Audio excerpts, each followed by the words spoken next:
Hello mga ka-recruit! Sa video ito ay pag-uusapan natin ang mga in-demand na trabaho sa Romania. Pati na rin ang kanilang mga estimated salary per hour at kung paano makakuha ng work permit at visa. Ngayong taon, patuloy na umuunlad ang oportunidad para sa mga gustong magtrabaho sa bansang Romania. Ang bansang ito ay kilala sa kanilang mabilis na pag-unlad sa iba't ibang industriya tulad ng IT, healthcare at construction. Ibabahagi ko rin sa inyo kung paano makakuha ng work permit at visa sa Romania. Malalaman ninyo ang mga hakbang na dapat gawin, mga kailangang dokumento at mga dapat tandaan upang maging matagumpay ang inyong application. Kaya tara na at alamin natin ang mga oportunidad na naghihintay sa inyo. At kung bago ka pa lang sa channel ko, paki-like, subscribe, at hit na rin po ang notification bell para lagi kayong updated sa aking mga bagong video. Romania Visas and Permits. Mga ka-recruit, bago kayo makapunta sa bansang Romania para magtrabaho, kinakailangan nyo muna ng visa at permit upang ikaw ay legal na makapasok. Sa bansang Romania, may dalawang visa na madalas na ginagamit at ina-apply ng mga dayuhan. Ito ang Short Stay Visa Type C at Long Stay Visa Type D. Ang Short Stay Visa Type C ay popular sa mga turista at mga naglalakbay para sa negosyo sapagkat ito ay nagbibigay daan para sa mga panandali ang pagbisita na hindi hihigit sa 90 days sa loob ng anumang 180 days na panahon. Ang ganitong uri ng visa ay karaniwang ding ina-applyan ng mga bisitang nais makipagkita sa mga kamag-anak o kaibigan, dumalo sa mga culture events o mag-explore ng mga tourist attraction ng Romania. Habang ang Long Stay Visa Type D sa kabilang banda ay mas angkop para sa mga nais manatili ng mas matagal sa Romania, karaniwan para sa trabaho, pag-aaral o family reunification. Ang Long Stay Visa ay binibigay para sa mga estudyanteng naka-enroll sa Romanian universities, mga manggagawang may job offer mula sa Romanian employers, at mga individual na mayroong pamilya sa Romania. Tandaan mga ka-recruit na kailangan nyo rin magkaroon ng permit para kayo ay makapagtrabaho sa Romania. Ang mga permit na ito ay mahalaga upang legal kayong makapagtrabaho at magkaroon ng proteksyon sa ilalim ng batas ng Romania. Narito ang ilang uri ng work permit na maaaring kailanganin. Permanent employees. Ang permit na ito ay para sa mga dayuhang manggagawa na mayroong permanenteng trabaho sa Romania.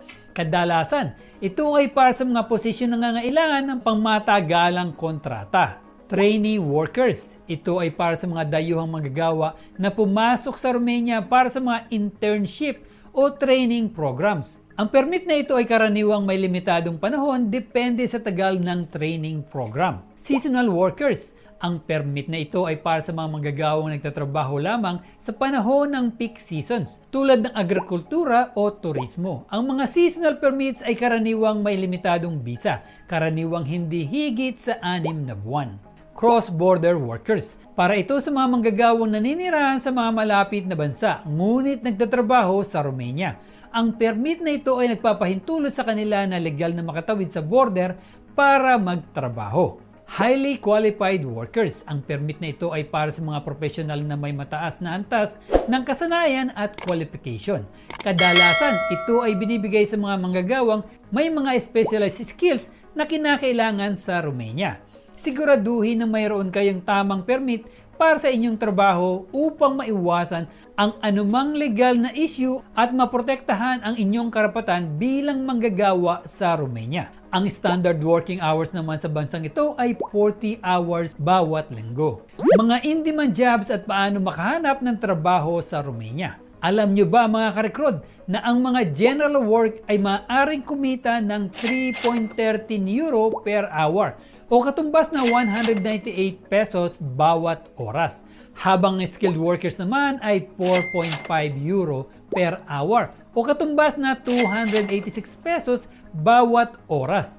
Tandaan mga ka-recruit, hindi pa kasali ang tax dito. Maaari pang babawasan ang iyong salary. Ito naman ang mga iilang in-demand jobs ngayon sa bansang Romania. Software developers, financial analysts, marketing managers, human resource specialists, legal advisors, electricians, plumbers, welders, truck drivers, construction workers, HVAC technicians. Ang mga nabanggit ko na mga trabaho ka-recruit ay iilan lamang sa mga in-demand jobs ngayon sa Romania. Tiyak na marami pang iba't ibang trabaho ang pwede mong applyan na maaaring makita sa mga legit job websites at iba pang mga resources. Mahalagang magsaliksik at magpatuloy sa paghahanap upang matiyak na makahanap ka ng trabahong angkop sa iyong mga kasanayan at interes. Huwag kalimutan na palaging i-verify na legit ang job offer upang maiwasan ang mga scam at hindi inaasahang problema.